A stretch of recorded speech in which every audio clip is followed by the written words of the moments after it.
Hey guys, it's Melanie here from Christian YA Books and More, and I'm here to give you guys my February wrap up. I read a total of 6 books in the month of February, which I'm really excited about, and 3 of those are the audiobooks and 3 of those are physical copy books. For the audiobooks, unfortunately, I don't have the pictures for them and I can't edit to put them in the screen, so you're just gonna have to bear with me, and I will link the description in the description box, some links to Amazon where you can look at the photos and see if you're interested as well. Okay, so to start, I read A Christmas Visitor, an Amish Christmas gift novella by Kelly Irvin, I think it is. And I rated that 3 stars. It was not bad. It was a cute little story about a girl who is kind of in the search of who she is and is in a relationship that's struggling and learning how to love her husband with worldly ideas of selfishness and selfish desires, and trying to merge these relationships together. And she still longs for the love of her father, who she is not really a part of her life and gives her false promises and says he wants to be a part of her life, but then ditches her at any opportunity he has because he's very selfish driven. And so she meets and bumps into this Amish family as a accident, and goes to give back a toy, and therein gets snowed in. And so it's a very interesting story and I really enjoyed it.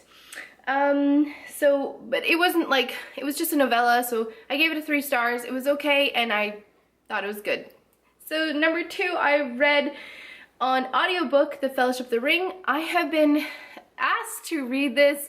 I'm not too interested in it. I couldn't put a point onto why I wasn't interested in it. I knew it had something to do with magic and I just didn't want to try it, didn't want to be disappointed because it is J.R.R. Tolkien, and so I didn't want to give it any misjustice.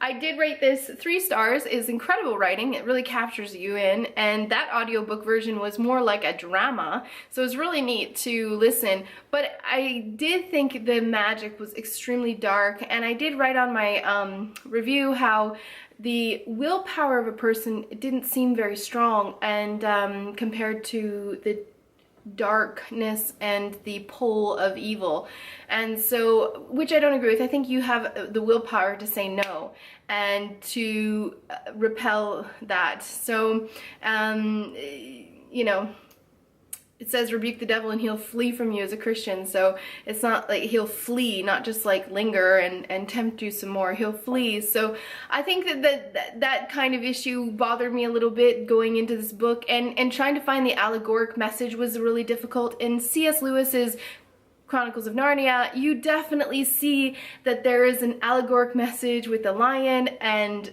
you know, everything that happens in there, you definitely see that there is a allegoric message. With the Fellowship of the Ring, I found it really difficult to see where the allegoric message lied and exactly in which way it could be applied to the Bible. So because of that, I rated it a 3 star, but it was an overall very good read and very well written. So yeah, number 3 was A Portrait of Emily Price. I do have the physical copy of that book here, and it was really good. This is my first book of Catherine Ray. I heard her other books are even better, and so I'm really excited to read that. This was a contemporary romance set in Italy, but started in America. And 2 people, they quickly got married, and it was really interesting how they got married.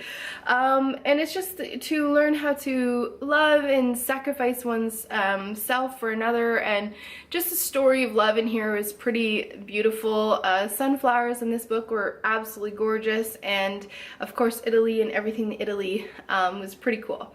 So I rated this one a 4 stars, and I can't wait to read some more of Catherine Ray's books.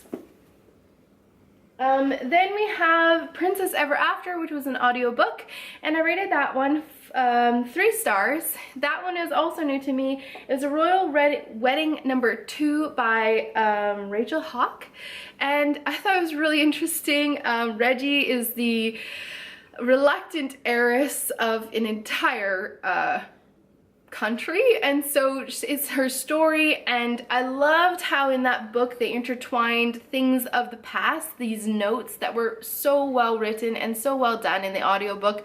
It was really beautiful. I started reading another one, but that library loan actually got taken away, so I have to wait till I get it back.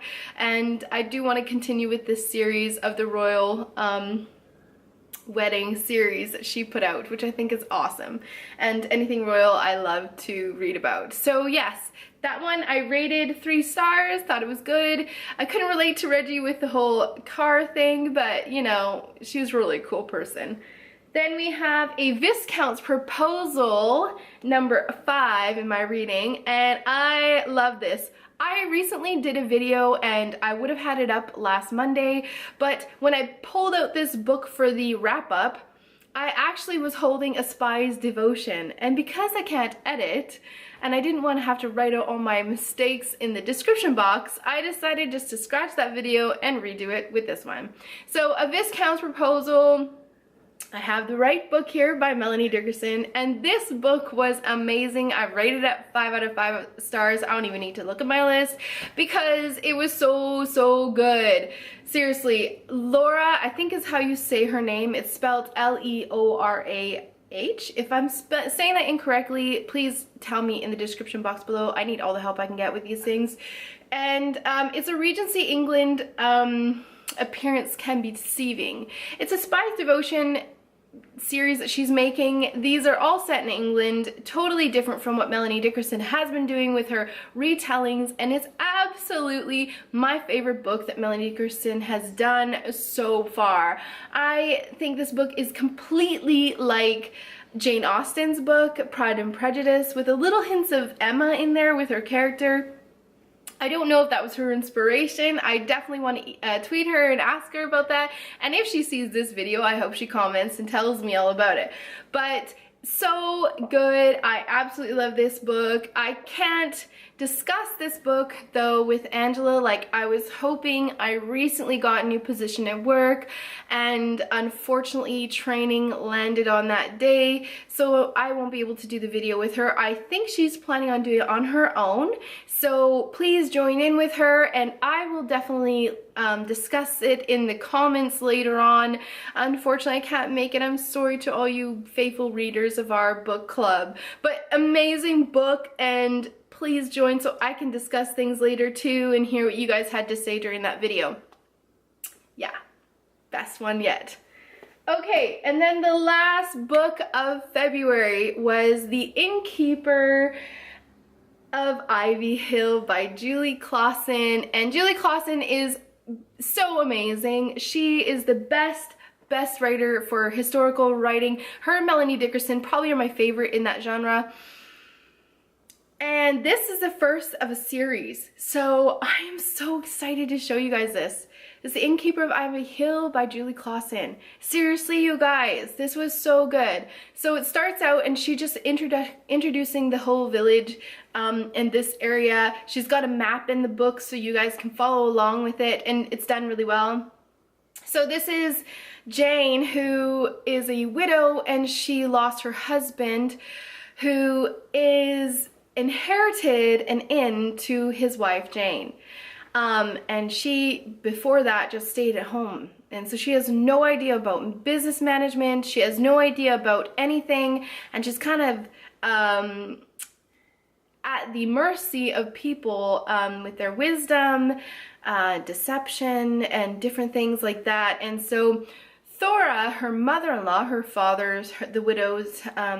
father's mother, actually was the one who originally ran this whole inn, and she comes on the scene, and it's quite interesting. Her character is really hilarious. I know someone in life like this, and yeah, just she was a ball for me to read, and Jane was so sweet and very much like my character, so these two characters clash in a very interesting way, and so it's hilarious. I really loved how she wrote this book. Julie's been kind of going to more edgier things in her writing, so it was a little bit leery in this because I've been kind of pulling away from her books, but I was sweetly encouraged that her writing, she went kind of back to where she came from and started this series, so I'm really excited about it. If you guys have read any of these books, please let me know.